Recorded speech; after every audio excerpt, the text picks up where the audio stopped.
नमस्कार मंडळी. आज आपण बोलणार आहोत आपल्या लाडक्या गणपती बाप्पाबद्दल. विघ्नहर्ता गणेशाचं ते अद्भुत ज्ञान आणि गणेश जयंतीचा तो मंगलमय उत्सव. चला तर मग ह्या पवित्र प्रवासाला सुरुवात करूया. वक्रतुंड महाकाय सूर्यकोटी समप्रभ. खरंच जो येतो तेव्हा सगळी विघ्न नाहीशी होतात आणि जेव्हा तो जातो ना तेव्हा डोळे अक्षरशः पाणवतात. तोच आपला गणपती बाप्पा. हे शब्द ऐकले तरी पुरेसे. बाप्पा आपल्या आयुष्यात किती महत्वाचा आहे हे कळायला वेळ लागत नाही. मनात एक वेगळाच भक्तिभाव जागा होतो, नाही का? तर मग सुरुवात करूया गणेशाच्या मूळ ओळखीपासून. म्हणजे विघ्नहर्ता म्हणून त्याचं आपल्या संस्कृतीत नेमकं काय स्थान आहे हे आधी समजून घेऊया. गणपती बाप्पा म्हणजे नुसती मूर्ती नाही, तर ज्ञान, बुद्धी आणि प्रत्येक नव्या सुरुवातीचं ते प्रतीक आहेत. असं म्हणतात की ते सर्व अडथळे, सगळी संकटं दूर करतात.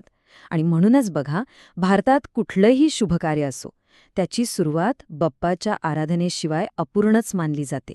सगळ्यात आधी मान असतो तो बाप्पात. आणि बाप्पाचं नातं बघा, प्रत्येकाशी किती खास आहे. तो आई पार्वतीचा लाडका आहे, हो, भगवान शंकराचा पुत्र आहे, बरोबर. पण या सगळ्याच्या पलीकडे जाऊन तो प्रत्येक भक्ताचा सखा आहे, एक मित्र आहे. आणि म्हणूनच तो देव असून सुद्धा इतका आपला वाटतो. चला आता वळूया आपल्या आजच्या मुख्य विषयाकडे, म्हणजेच गणेश जयंतीच्या उत्सवाकडे. गणेश जयंती म्हणजे काय, तर आपल्या लाडक्या बाप्पाचा जन्मदिवस. हा सण येतो माघ महिन्यात आणि तो आपल्याला एक खूप सुंदर संदेश देऊन जातो. तो संदेश आहे साधेपणाचा, सात्विकतेचा आणि निस्सीम भक्तीचा. माहितीये, गणेश जयंतीचा उत्सव हा फक्त एक सण नाहीये, तो आपल्याला आयुष्यातले खूप महत्वाचे धडे शिकवतो. जसं की नम्रता कशी जोपासावी, संयम कसा ठेवावा आणि सगळ्यात महत्वाचं, बुद्धीचा वापर करून आयुष्य कसं जगावं. ओके, आता आपण एका खूपच इंटरेस्टिंग भागाकडे आलोय. बाप्पाच्या मूर्तीकडे आपण नेहमीच बघतो, पण त्या मूर्तीच्या प्रत्येक अवयवाचा, प्रत्येक गोष्टीचा एक गूढ अर्थ आहे आणि तोच अर्थ आपण आता उलगडणार आहोत. खरं तर गणपतीची मूर्ती ही फक्त एक मूर्ती नाहीये, ते एक प्रकारचं मार्गदर्शन आहे, अर्थपूर्ण आयुष्य कसं जगावं यासाठी.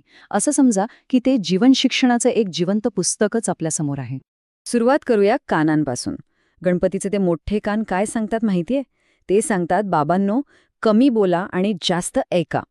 एक चांगला श्रोता बनणं किती महत्वाचं आहे याची आठवण ते आपल्याला करून देतात. आता डोळे बघा. गणपतीचे डोळे किती लहान आहेत, नाही का? पण तेच आपल्याला शिकवतात की आयुष्यात लक्ष केंद्रित करणं, फोकस करणं किती गरजेचं आहे. तीच आहे एकाग्रतेची प्रचंड शक्ती. आणि बाप्पाचं मोठं पोट, याचा अर्थ काय? याचा अर्थ आहे भावनिक सामर्थ्य. आयुष्यात चांगले, वाईट, सुख, दुःखाचे अनेक प्रसंग येतात. त्या सगळ्यांना शांतपणे पचवण्याची, सामावून घेण्याची क्षमता हे मोठं पोट आपल्याला शिकवतं. आता जरा गणेशाच्या वाहनाकडे बघा. एक छोटासा उंदीर, केवढा मोठा देव आणि वाहन किती लहान. पण हाच उंदीर आपल्याला एक मोठी शिकवण देतो. तो प्रतीक आहे आपल्या इच्छांवर आणि अहंकारावर नियंत्रण ठेवण्याचं. ठीक आहे, तर हे झालं बाप्पाच्या रूपाबद्दल. आता पुढे जाऊया आणि बघूया की गणपतीला ज्या वस्तू अर्पण केल्या जातात त्या पवित्र वस्तूंचा नेमका अर्थ काय आहे. 21. गणपतीला आपण 21 दुर्वांची जुडी वाहतो, पण कधी विचार केलाय 21च का? आणि या दुर्वांमध्ये असं काय खास आहे? तर दुर्वा आहेत शांती, ताजेपणा आणि शुद्धतेचं प्रतीक. असं मानलं जातं की त्या मन शांत करतात आणि आपल्यात सकारात्मक ऊर्जा वाढवतात. आणि म्हणूनच 21 दुर्वा अर्पण केल्या की बाप्पा मनापासून प्रसन्न होतो. आता येऊया बाप्पाच्या सगळ्यात आवडत्या पदार्थाकडे, मोदक. आहा! पण हा मोदक फक्त खाण्यासाठी नाहीये, तो आपल्याला आयुष्याचं एक मोठं तत्वज्ञान शिकवतो. बघा, मोदक बाहेरून किती साधा असतो, पण आतमध्ये सारण किती गोड असतं. तसंच आहे आयुष्याचं.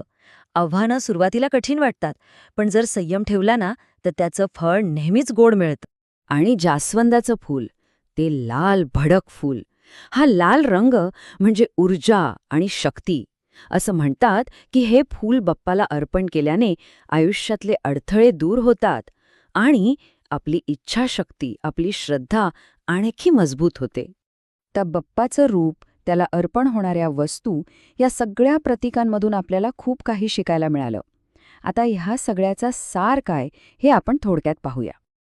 तर मग गणेशाकडून आपल्याला जीवनासाठी एक सरळ, सोप्पा मार्ग मिळतो. काय आहे तो?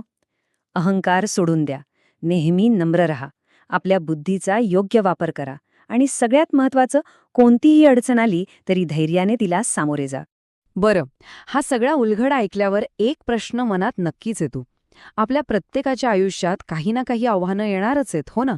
तर मग विचार करण्यासारखी गोष्ट ही आहे की पुढच्या आव्हानाला सामोरं जाताना बाप्पाच्या या शिकवणीपैकी कोणतं ज्ञान आपल्याला सर्वात जास्त मदत करेल, यावर नक्की विचार करायला हवं.